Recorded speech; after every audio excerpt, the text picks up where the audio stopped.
Quest'anno abbiamo avuto l'interessamento da parte di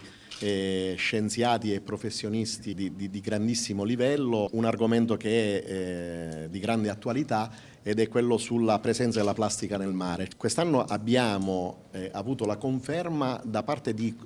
42 delegazioni estere che saranno presenti. I due paesi main partner della manifestazione sono il Burkina Faso e la Tunisia. Sicilia Pesca Mediterranea è un po' il programma che l'assessorato porterà avanti durante questi giorni di Blue Sea Land, dedicato al mondo della pesca, della trasformazione ittica e dell'acquacoltura. Siamo alla vigilia di una nuova stagione di programmazione comunitaria, ma soprattutto siamo finalmente entrati nell'epoca della regionalizzazione della pesca, che era un po' il sogno di Giovanni Tumbiolo, la possibilità di declinare la pesca secondo le proprie identità produttive e culturali. Blue Economic Zone, altro sogno di Giovanni, che prevede proprio la tutela di alcune aree di ripopolamento del Mediterraneo, spreco alimentare, valorizzazione del prodotto ittico siciliano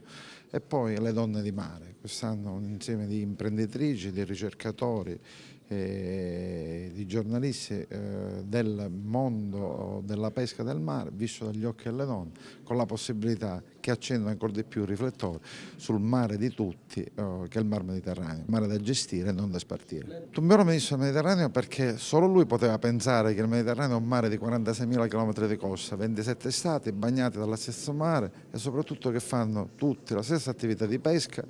e un'agricoltura di tipo mediterraneo. Mazara come luogo, crocevia di popolo, civiltà e cultura è sicuramente il miglior messaggio che ha lasciato Giovanni Tumbiolo, ma che è diventato un messaggio per una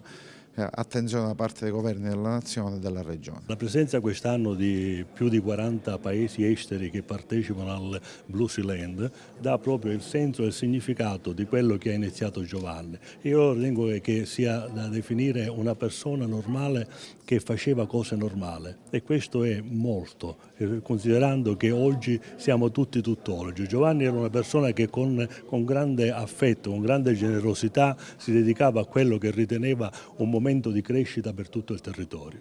Mazara non fa altro che mettere a disposizione la sua casba, le sue strade, per dare proprio la conoscenza e poter sviluppare e continuare a sviluppare quello che è stato un lavoro iniziale da parte di Giovanni. Abbiamo condiviso col Ministero degli Affari Esteri tutta l'iniziativa, il desiderio è quello di trasformare questo evento non solo in un, come dire, incontro tra i popoli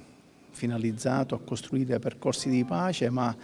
a trasformare in documenti operativi la condivisione di alcune azioni nei paesi del Maghreb, dall'internazionalizzazione delle imprese alla politiche a sostegno e a tutela del mare, affinché tutto questo si possa trasformare in una condivisione, in un documento programmatico che per la prossima edizione possa cominciare a dare i primi frutti. La Sicilia geograficamente è ubicata in un posto meraviglioso, dobbiamo riconoscere che alcune politiche